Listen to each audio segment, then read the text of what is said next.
Haleluya. Jambo. Jambo, nashukuru Mungu mwema. Haleluya. Bwana Yesu asifiwe. Sababu Mungu amekuwa mwaminifu na ameniwezesha. Haleluya. Amen. Kwa kibali kuwa katika nyumba yake siku ya leo. Haleluya. Ni siku njema, ni siku ambayo ni vyema kutukuza Mungu na kumwabudu. Haleluya. Japokuwa Roho wa Mungu anashukuriwa. Haleluya. Kwa sababu ya watu ambao waliofundishwa, waliokaa pamoja na Yesu Kristo. Haleluya. Kwa sababu hawa ni wana wa Mungu. Bwana Yesu asifiwe. Maana walifundishwa wakaelekezwa. Haleluya. Na katika yote wakampokea Mwenyezi Mungu ndani ya vilindi vya mioyo yao. Haleluya. Maana walipokea wokovu. Haleluya.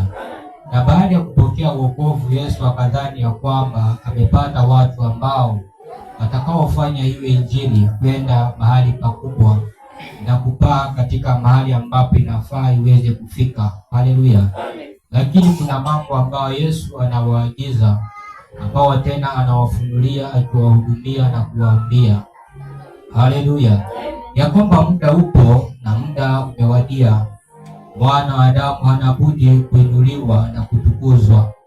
Maana katika hayo yote atadhihakiwa na watu watamnena mambo mabaya juu yake, na watu watamtemea mate, na katika hayo yote siku ikifika watamsulubisha. Maneno hayo Yesu aliwafundisha na pia aliwafunulia baadaye mambo hayo akayaacha. Lakini maandiko inasema ya kwamba hawakufahamu habari hizo Yesu alizokuwa amenena kati yao, kama vile tumeishi kuhudumiwa na kufunuliwa. Na katika hayo yote tumeishi kuhubiriwa na kufundishwa, ya kwamba wapendwa wapenzi, ombeni, nyenyekeeni na mtii Mwenyezi Mungu, sababu kuna mambo ambayo yanaonekana kuwa na kuna mambo ambayo hayana budi kuwa. Haleluya. Kama vile mwanzoni mwa mwaka na mwanzoni mwa kuisha mwaka uliopita tuliambiwa mambo kama hayo, tukiambiwa kwamba basi ombeni na mnyenyekee, sababu muda upo na muda umeshawadia.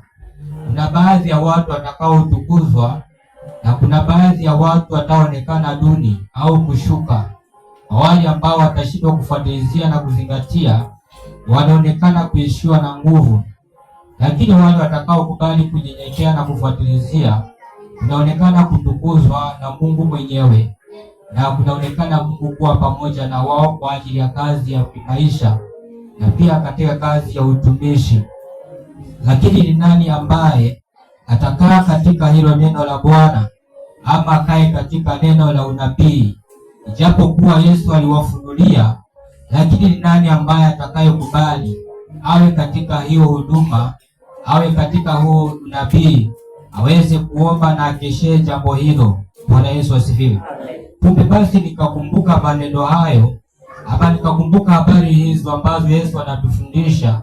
Kumbe naye ni mambo ambayo aliyokupana naye wakati huo, sababu hiyo alifundisha watu, lakini watu hawakuelewa. Alielekeza watu hawakumuelewa. Sijui inaweza kuwa ama naweza kufahamu ya kwamba ni vile Yesu alikuwa ni kijana mdogo, maana huduma alianza na miaka 30, lakini Petro alikuwa ni mtu anaelekea uzeeni, na hata Tomaso ni watu ambao ni wa makamu katika umri zao. Kwa hivyo yeye ndiye aliyokuwa mdogo, na yeye pia ndiye aliyokuwa mchache wa maneno. Lakini katika hao wote aliokuwa ameteua, walikuwa ni watu ambao wanao miaka yao, yaani ni watu waliokuwa wamemzidi katika umri wa miaka. Lakini kwani miaka inatupeleka wapi? Au baraka za kimaisha zaweza kukupeleka wapi? Ama elimu ya dunia yaweza kukupeleka wapi? Haleluya. Hawakujua elimu ya Mungu, hawakujua baraka za Mungu, hawakujua matendo ya Mungu, hawakujua uwezo wa Mungu ulio juu ya Yesu Kristo. Lakini walipokuwa wanamchungulia, walimuona mtu wa uchache, ama walimuona ni mtu ni mdogo. lakini maneno anayoyanena ni maneno ambayo yametoka juu. Ni habari za Masihi ambazo yeye ametumwa anene na moyo wa mtu, na anene na akili za mtu, na anene na maisha ya mtu. Amwambie Mungu, amwambie mwanadamu, tubia jambo hili, kaa katika jambo hili, ondokea katika jambo hili, kaa katika mpango huu. Lakini mwanadamu hawezi kukaa katika mpango huo na hawezi kukaa katika makutano hayo. Hivyo basi lifikia muda akiwaambia kwamba mimi ninatukuzwa na muda wangu ni mchache. Kwa hivyo ninawaambieni mambo haya yatakuwa, maana nitapigwa, watu wananipiga mijeledi, watu wanitembee mate, hata wengine wavue nguo zangu, na baada ya hapo nitasulubiwa. Lakini ninawaambieni ya kwamba siku ya tatu Mwana wa Adamu atafufuka. Hawa walikuwa thenashara au wanafunzi 12 ama mitume wa Mungu, mitume ambao Yesu Kristo aliokuwa amewachagua. Hawa watu walifundishwa kukesha, wakafundishwa kuachilia, wakafundishwa kukeshea, pia walifundishwa kushika, walifundishwa kuomba, walifundishwa kukaa katika makutano ya Bwana, na walifundishwa kufuatilizia. Lakini habari za mambo haya walienda mwisho wake wakamchukulia Yesu Kristo ni kama ni kaka yao, ni kama ndugu yao, ni kama mtu wa kawaida. Hawakujua ya kwamba huyu mtu amewekwa kati yetu ili atuongoze tufanikiwe mbele ya maisha yetu na katika huduma zetu, hata atakapokuwa ameondoka tuweze kukaa katika huo mpango wake. Maana anawaambia kwamba tumtaenda ulimwengu wote mfundishe habari za Mungu, maana ni lazima ufalme wa Mungu uhubiriwe wakati wote, siku zote ni ulimwengu wote.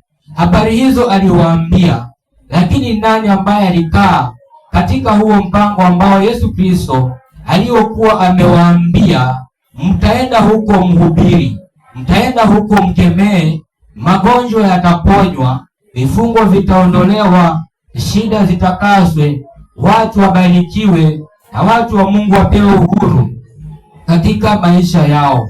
Lakini katika hayo mambo yote hawakukaa katika makutano, na hawakukaa katika kesha, na hawakukaa katika kufuatilizia. Mara ya mwisho walionekana kama wako makinia mamoja na Yesu Kristo, wako katika njia moja na Yesu Kristo, kumbe mioyo yao ilikuwa imepotoka, mawazo yao ilikuwa imepotoka, akili zao zilikuwa zimepotoka. Kumbe hawako katika mawazo mamoja na Yesu Kristo, hawako katika moyo mmoja na Yesu Kristo. Maana kati yao walionekana ya kwamba kana kama wanalazimishwa, njoni twendeni mahali fulani, maana kule kunahitajika kazi ya Mungu. Lakini baada ya hapo walionekana kulala usingizi mpaka waweze kuamshwa na kukumbushwa. Lakini wakati walipokuwa nafuatilizia ile mara ya kwanza, walipoambiwa Petro nifuate, Nathanaeli nifuate, Yohana njoo, Tomaso twende, habari hizo za mwanzo zilikuwa kwao ziko na uchangamfu, ziko na uamsho. Lakini walipokuwa wameingia katika ile kazi, haleluya, walionekana kana kwamba wanavurutwa ama wanalazimishwa. Mwisho Yesu Kristo akawa ile kazi anaifanya kwa ugumu mkubwa, maana hana watu wa kumwombea, hana watu wa kusimama pamoja na wao. Mpaka mwisho alipokuwa amewaona wanavutana, basi ilimbidi amchague Yakobo na amwite ndugu yake Yohana na akamwita Petro, maana hao ndio walionekana kana kwamba wamekuwa katika makinia mamoja na katika mawazo mamoja. Lakini wale ambao ni 9 au ni 9 tu, walionekana hao wote wanavutana na moyo wa Yesu Kristo na mawazo ya Yesu Kristo na akili za Yesu Kristo. Sababu hiyo wanaonekana katika mili yao na katika muonekano wa nje wako katika makinia mamoja, lakini mioyo yao iko mbali. Maana Yesu akiwaambia njoni twende, lazima walazimishwe, lazima uweze kuvurutwa. Lakini mara ya kwanza, hivyo ndivyo ulivyompokea Kristo. Mara ya kwanza, hivyo ndivyo ulivyofundishwa, ndivyo ulivyoelekezwa, ndivyo ulivyokuwa umeambiwa. Huo ndio wito wako wa kwanza ambao uliokuwa umemjua nao Yesu Kristo. Ukaambiwa kwamba nyenyekea, kaa katika huu mpango, fuatilizia, ukitwapokuwa umedumu, basi kunao baraka, kunao ushindi wa Mungu, kunao kusaidiwa na Mungu. Lakini jambo hili hata wewe mwenyewe ujiangalie katika moyo na ujihoji katika mawazo. Hivyo ndivyo ulivyokuwa umeingia katika uokovu, hivyo ndivyo ulivyokuwa umeingia ndani ya Roho, ama hivyo ndivyo ulivyokuwa umesikia wito wako baada au kabla ya kuitwa na Mungu. Na baada ya kuitwa na Mungu uko katika huo mpango wa kwanza. Basi wengi wameacha huo wito, wengi wameondokea huo mpango. Si kwamba ni Yohana waliondokea, si kwamba ni Filipo waliondokea, bali hata baadhi ya watu kati yetu wametoka katika hayo makutano na wameondokea hizo njia, na wameondokea hayo mawazo, wameondokea huo moyo uliokuwa moyo wa kujitoa, moyo wa upendo, moyo wa unyenyekevu, moyo wa utu wema, moyo wa kushikania, moyo wa kuombeana, moyo wa kukumbukana, moyo wa kuitikia na moyo wa kutenda. Lakini leo hii, hiyo sio mambo ambayo yaliyo ndani ya vilindi vya moyo wa watu. Maana ndani ya mioyo ya watu kunao fitina, kunao minuko, kunao shida, mashaka, kunao masengenyo, kunao mambo ambayo yanafanya wao wenyewe washindwe kupokea hatua. Maana wanawadharau, wanamuona Yesu Kristo, huyu ni kijana, mimi ni mzee, ataniambia nini? Mimi nasaidiwa vile anavyosaidiwa, hivyo hata akiniambia niombee huduma, mimi ninaweza kujihudumia pia nikaomba. Hata hivyo vile anavyosema twende katika maombi, mimi naweza kujiombea katika nyumba yangu nikaomba, na Mungu wangu atanisikia. Kwani huko anapotuambia twende, ndipo Mungu anapatikana, ndipo Mungu alipo. Mungu anapatikana mahali popote. Lakini huo ndio unyenyekevu uliokuwa umeitwa nao mara ya kwanza. Hiyo ndio kazi ya Mungu uliokuwa umeambiwa njoo twende tuifanye. Hiyo kazi ya kimaisha ulipokuwa umeingia ya mchini ulikuwa hakuna, lakini sasa imekuwa ni chanzo cha kusema ya kwamba leo hii sina mtu, ama hii kazi itaiachia nani? Lakini mara ya kwanza, huo ndio wito uliokuwa umeitwa. Maana ulionekana mnyenyekevu, maana hata ukimwona mtumishi wataka kuinama, lakini kumbe unakumbuka ni mtu tu wa Mungu. Lakini sahihi, hata ukimwona mtumishi waweza kuepukana naye, ama waweza kujificha, asije akakuuliza mbona huko katika ushirika, mbona sikukuona? Kwa sababu mtumishi anasaidiwa, hawezi kukuuliza. Usijifiche kwa sababu ya mahangaiko hayo, na usione shaka katika jambo hilo, maana kila mmoja atabeba msalaba wake. Haleluya! Maana hakika hilo jambo lipo, na pia lipo katika nyumba ya Mungu. Si kwamba nahubiria watu wa mataifa, bali nahubiria mtu aliyookoka.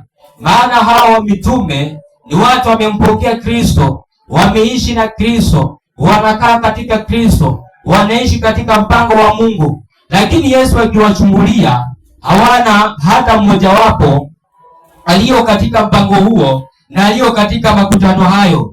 Ndipo Yesu akawa anajihoji, je, hii kazi ambayo Mungu amenipa niilete katika hii dunia, je, nitakapoondoka hii kazi itaiachia nani? Maana Bwana amenena lazima anitukuze, maana ni neno la unabii, na hivyo ndivyo alivyoniagiza. Lakini ni nani ambaye nitamwacha kwa makutano, nitamwacha kwa hii mfunguo, nitamwacha katika hii njia, nitamwacha katika huu mpango, ili wakati itakapokuwa limetoka niende naye aweze kushikilia, ili mpango uendelee, ili kazi ya Mungu iendelee. Yesu akawa katika mwamko mgumu na katika changamoto nzito, vile ninavyochungulia katika mioyo ya watu na ndivyo ninavyoangalia katika mawazo ya watu. Wengi wako katika moyo wa furaha katika muonekano wa nje, lakini ndani ya vilindi vya moyo wamefarakana na roho wa Mungu, wamefarakana na makutano ya Mungu, wamefarakana na njia za Mungu. Maana kama ni hivyo, Yesu ametukuzwa, Yesu ameinuliwa, vipofu wanafunguliwa, wafu wanafufuliwa, watu wanaponywa, watu wanasamehewa. Lakini basi alipoambiwa mitume, nendeni mweze kufanya hii kazi, mitume walipokuwa wameenda katika ile kazi, ripoti nao kuja kwa Yesu Kristo ni kuambiwa kwamba waone mitume wako, niliwapatia mtoto wangu, nilimpatia mtoto wangu ili waweze kumponya katika shida hii, lakini wameshindwa. Haleluya! Lakini wameshindwa kumponya katika kifungo, kumwondolea katika hii shida.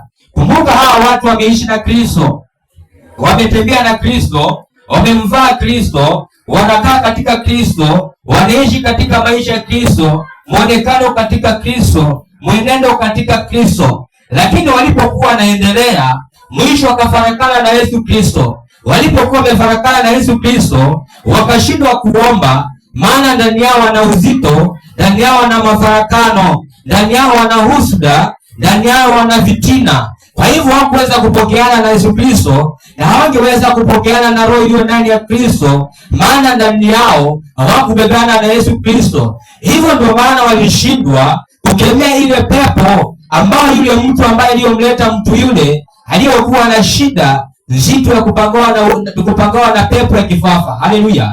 Lakini Yesu anawaambia, na Yesu ananena na wanafunzi, je, nyinyi nitakaa nanyi mpaka lini? Maana mimi nafaa niwafundishe mpokee, ili nitoke niende, ili kazi muifanye.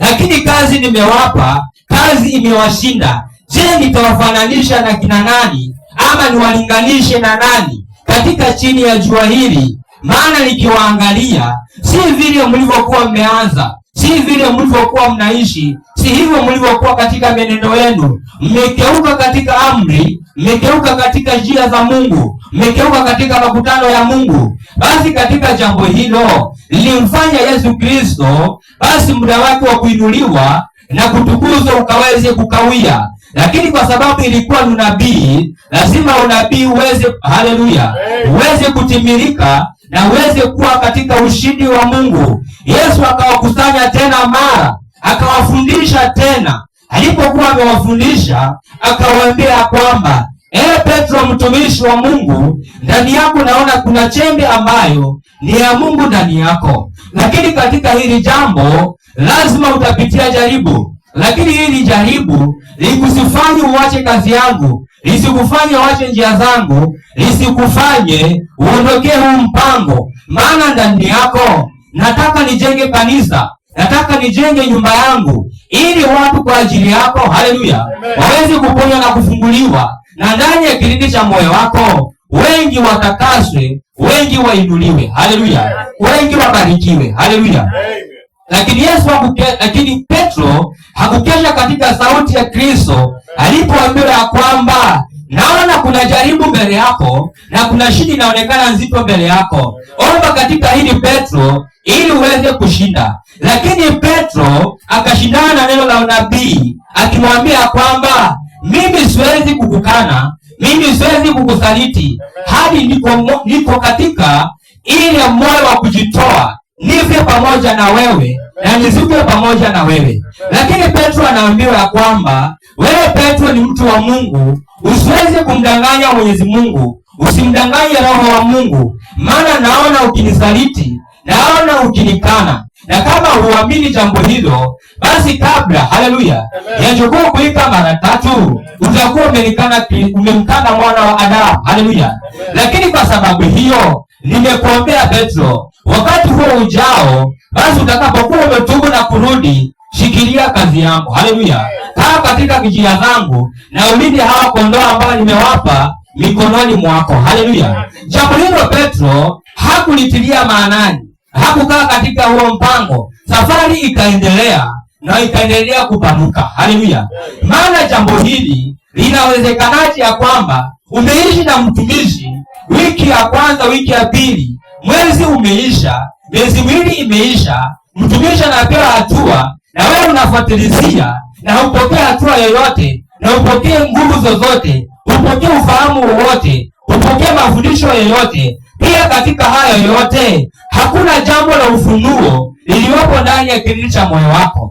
Je, katika hilo hata wazazi wenyewe katika maisha yao walio nayo, kwanza huwa wanajiuliza ndani ya mawazo yao, watakapokuwa wamemwona mtoto wao anafeli katika mtihani, siku kaza ya pili anakuja na mayai. Jambo hili lazima mama aliyo na akili, mzazi aliyo na akili, lazima aweze kujihoji. Je, katika hili ni mtoto aliye na shida ama ni mwalimu aliyo na shida? Haleluya. Na baada ya mzazi huyu kuketi na mtoto, basi lazima aweze kumhoji. Baada ya kumhoji, lazima ampeleke kwa mwalimu, na baada ya kumpeleka kwa mwalimu, amuulizie huo mwalimu, je, huyu mtoto ana shida gani? Je, huyu mtoto ni mambo gani ambayo anayapitia ambayo inayomfinyilia? Maana mwanzo alikuwa anashika, lakini sasa hashiki. Naona ni masiru inayokuja kwa nyumba yangu. Haleluya. Nami ninatoa fee na pia namlipia nauli. Haleluya.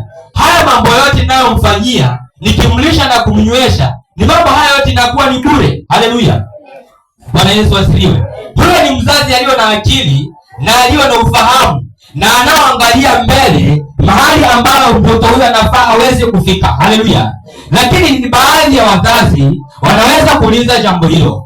Lakini hivyo ninakwambia kwamba nami lazima nikuulize, maana nimeitwa kwa ajili yako na nimetengwa kwa ajili yako. Hivyo wakati ninapokuwa na kuona, upokee hatua, hui na katika kipimo chochote, upokee nguvu zozote, upokee karama yoyote, hakuna kipawa chochote unachokipokea ndani yako. Lazima nijiulize, je, katika ndani ya kilindi cha huyo mtu, je, kuna nini ndani yake? Haleluya.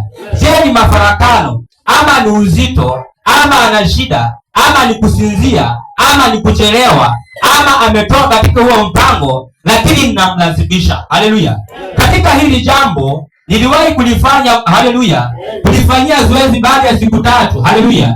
Nikashindwa hili jambo mbona linajurudia. Maana watu wanapewa hatua, wale ambao wanaoingia wa mwanzo hawapokee hatua, lakini wale wanaoingia kwanza wanaponywa, kwanza wanafunguliwa, kwanza wanatakaswa. Baada ya hapo Mungu anawasaidia katika ufunuo. Hata mafundisho inapokuwa inaendelea, mtu huyu Mungu amemfungua hata anaona katika ndani ya roho. Haleluya. Lakini huyu mtu wa kitambo, huyu mtu niliyomkuta, huyu mtu ambaye nimeishi pamoja naye, huyu mtu nimeishi kubeba kokoto, tukijenga misingi, huyu mtu nimeishi kubeba matofali, tukijenga hii hekalu, tukijenga hiyo nyumba ya Mungu, tukijenga ufalme wa Mungu. Mtu huyu bado yuko nyuma, bado hayupo katika ile njia ambayo nipo, hayupo katika ule mpango inafaa aweze kuwepo. Lakini huyo mtu amekuta nyumba inapigwa bati, huyo mtu ndiye anafunuliwa, anahudumiwa na Mungu, anasaidiwa, anapewa siri zile sirini,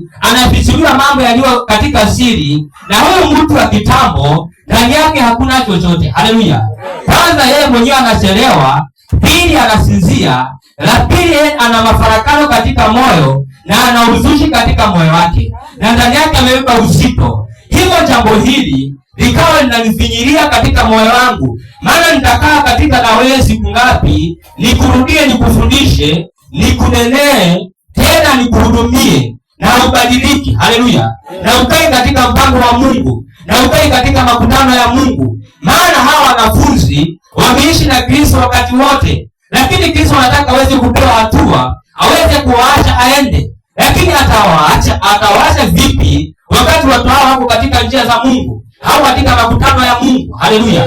Wengi wanakombolewa huko manjiani. Haleluya. Vipofu wanaponywa walio katika manjia, lakini watu wanaotembea pamoja na yeye wamekuwa failure. Bwana Yesu asifiwe. Haleluya. Sasa nimekuja na rungu na nimekuja na fimbo. Haleluya.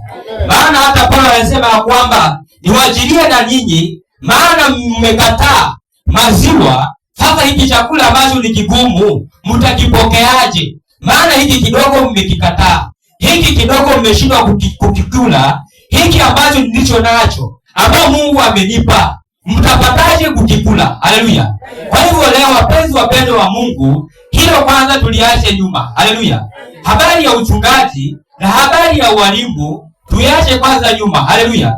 Kwanza tutumie kipawa kimoja ambacho ni cha uinjilisti. Haleluya. Maana hicho ndicho kitakacho kuomboa mahali ulipo katika shida, mahali ulipo katika kifungo, mahali ulipo katika dhiki, mahali ulipo katika shida. Maana siwezi kukuombea siku ya kwanza, ya pili, ya tatu na sioni mabadiliko. Lazima nijite kwa mkutano kwanza, nijue shida uko nayo wewe ama shida niko nayo mimi. Haleluya. Baada ya hapo tutajua sababu ni nini kati ya wewe na mtumishi, nani ana shida. Haleluya. Kama wewe ndio una shida, lazima urekebishe, na kama mtumishi ndio ana shida, lazima arekebishe. Lakini nilipokuwa nimechungulia, nikaona hii ndio mna shida. Haleluya. Hii ndio mna mazoea, hii ndio mna fitina ndani yenu, hii ndio mna uzushi, tena mna masengenyo, tena mna uzito, tena mna mafarakano, tena mna miinuko kati yenu. Haleluya. Hivyo ndivyo Roho Mungu hawezi kuingia ndani yako. Hivyo ndivyo mtu ambaye amekuja mgeni, maana atanipokea nami nitafungua moyo wangu, nitampokezea. Katika hilo atapokea. Haleluya. Baada ya kupokea, baada ya muda, mtu huyu atatukuzwa hatua baada ya hatua, naye atainuliwa. Baada ya kuinuliwa, mtu huyu atakubali kunyenyekea. Haleluya. Akikubali kunyenyekea na kae katika makutano ya Mungu, basi mtu huyu atatumwa. Haleluya. Na wewe ambaye tumeishi pamoja, utabaki mahali ulipo. Haleluya. Sababu hiyo inafaa ubadilike, inafaa ugeuke, inafaa uache hizo njia mbaya ambazo zilizo katika akili, zilizo katika moyo wako, zilizo katika maisha yako. Vile ulivyopokea huo wito wa kwanza, yafaa uwe katika wito wa kwanza. Maana hata Wagalatia anaambiwa na Paulo, kwani nani aliyowaroka? Maana nilikuwa nimewaacha katika njia ya rohoni. Hii mambo ya kurudi katika mwili yametoka wapi? Haya mambo ambayo niliishi kuwafundisha, nikiwafundisha, nikiwaambia, nikiwakemea, mpaka mwishowe mkayaacha. Mungu katika kunyenyekea na upole na katika mpango wa Mungu, leo hii mbona mmegeuka, mnarudia mambo yenu ya awali? Haleluya. Maana mambo ya hasira ulikuwa umefundishwa, mambo ya masengenyo ulikuwa umefundishwa, mambo ya uzito ulikuwa umefundishwa, mambo ya minuko ulikuwa umefundishwa. Mambo haya yote inayofanana na mambo hayo ulifundishwa na ukayaondokea. Lakini sasa yametoka wapi? Katika mawazo na katika akili na katika moyo wako. Haleluya.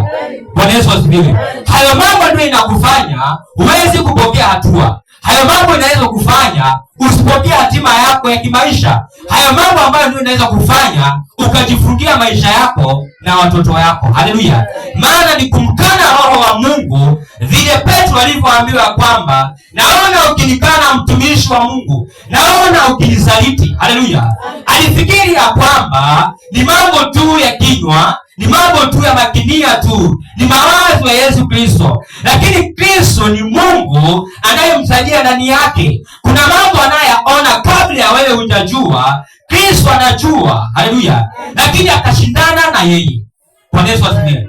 Na aliposhindana na yeye, ndivyo Mungu akasema ya kwamba hii lazima nilitimilize, ili ajue ya kwamba huyu ni Mungu. Haleluya. Aliye ndani ya mtumishi wangu. Bwana Yesu asifiwe.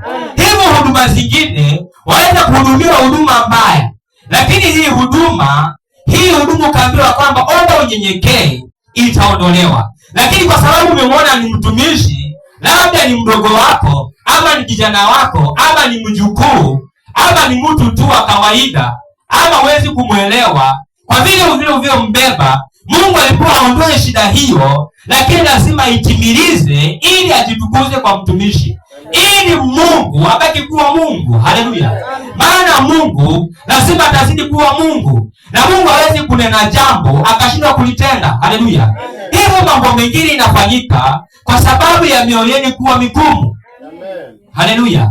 Kwa moyo wa mtu ambaye ni mgumu, hautaki kusadiki, hautaki kuachilia katika moyo na mawazo, Roho wa Mungu akapata nafasi, akaweza kutawala moyo wa mtu huyu, akapewa hatua, akapewa ushindi, akaonekaniwa, akasaidiwa. Haleluya!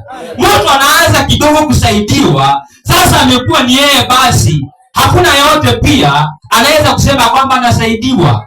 Lakini Kristo anawaambia nyenyekeeni, haleluya, tuchumieni kwa sababu mimi ninaondoka. Lakini kazi hii ambayo nimewaachia lazima muende katika ulimwengu wote.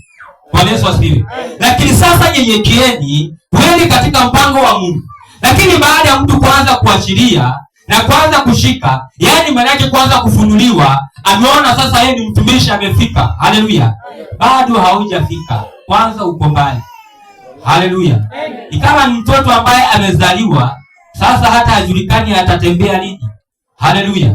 Bwana Yesu asifiwe. Maana wakati huo Roho wa Bwana akawa anachungulia kanisa. Haleluya. Akichungulia kanisa, na alipokuwa anachungulia kanisa, basi akawa haoni mtu. Na alipokuwa haoni mtu, akajihoji, kwani ninafundisha nani? Ama ninanena na nani? Maana kama ni emeni ya kuja, lakini inakuja kana kwamba inapimwa. Haleluya. Yani inatoka mbali sana. Haleluya. Yani watu wako mbali sana. Haleluya. Mahali ambapo Roho wa Mungu yupo na mahali ambapo watu wapo wako mbali sana. Bwana Yesu asifiwe. Haleluya. Mpaka Roho wa Mungu aweze kuchungulia, atafute hawa watu wako wapi ili niweze kuwaona. Haleluya. Sasa kama ni wewe ambaye unanisikiliza siku ya leo, itakuwaje Roho wa Mungu akuchungulia, hakuoni mahali ulipo, na kuona uko chini kabisa? Haleluya. Na Roho wa Mungu ako juu. Bwana Yesu asifiwe. Itakuwaje wakati tuko pamoja, tunaishi katika makinia moja, kanisa ni moja, ushirika ni mmoja, Baba ni mmoja, Mungu ni mmoja. Haleluya. Inakuwaje Roho wa Mungu awe juu, wewe uwe chini kabisa, huonekani? Kama hauna fitina na hauna mashaka ndani yako, hauna mambo haya ambayo ni usta ndani yako na uzito na hasira. Bwana Yesu asifiwe. Haleluya. Maana haiwezekani hivyo Mungu aweze kufanya jambo hilo, aweze kuchungulia watu, awaone hawapo, wako mbali kabisa. Hivyo sivyo nilivyofundishwa, hivyo sivyo nilivyokuwa nimefuatilizia, hivyo sivyo nilivyokuwa ninaendelea kutafuta uso wa Mungu tukiwa na hawa watumishi wengine. Haleluya. Nilipokea wale wote waliokuwa wamekuja, wale ni mkubwa ni mdogo, awe ni mama ni dada. Haleluya. Wote wametumwa na wote nataka kupokea kutoka kwao. Hivyo lazima ninyenyekee, maana ninajua huduma yangu nitaenda mbali. Bwana Yesu asifiwe. Siangalia hapa walivyo, ninaangalia kule hatima yangu ilipo. Bwana Yesu asifiwe. Haleluya. Hivyo hata kama akiwa na pasenti 96, mimi hapo sitakosekana 94, maana ninafuatilizia. Bwana Yesu asifiwe. Lakini wewe sasa uko wapi? Maana unafuatilizia, maana unanyenyekea. Haleluya. Wewe wakati ninapokuchungulia sikuoni. Haleluya. Sikuoni kabisa mahali ulipo, mpaka nifanye kuchungulia sana, tena nizidishe mpaka nionekane kama nataka kuanguka, ndio nione ya kwamba upo kweli. Lakini sasa bado uko katika vifungo, uko katika shida, kuna mambo imekufinyilia, kuna mambo imekubana, kuna mambo ambayo umejishikanisha nayo. Haleluya. Kuna mambo yameingia kwa moyo wako, katika mawazo yako. Ndio mambo haya ambayo huwezi kupokea nayo hatua. Haleluya. Huwezi kupokea nayo chochote kinachotokana na Mungu. Kama huwezi kunipokea, basi maana yake ni kusema ya kwamba huwezi kumpokea Mungu.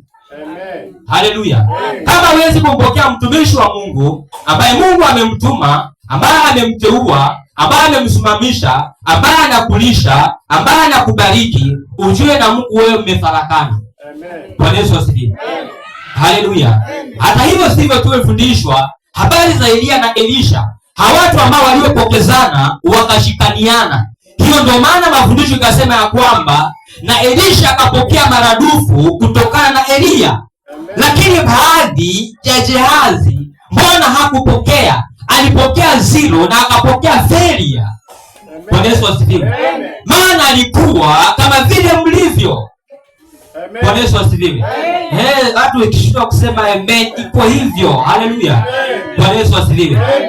Alishindwa kupokea kwa sababu alikuwa yuko zero. Maana yeye akiambiwa ya kwamba na Elisha twende kuomba, yeye anasema nina kazi yangu mimi, naenda, nina watoto wangu.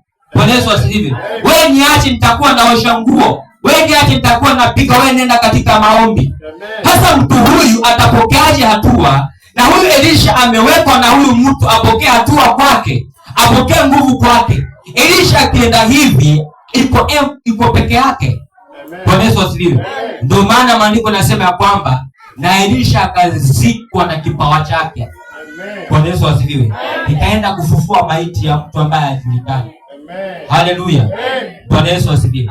Kwa sababu ya mtu kuwa mjeuri, kuwa sugu, kuwa sumbua, kuwa mkora, kuwa jangili wa roho. Bwana Yesu asifiwe. Nataka kutumia shortcut na ni kitu ambacho hakiwezekani. Basi jifunzeni kwa Kristo.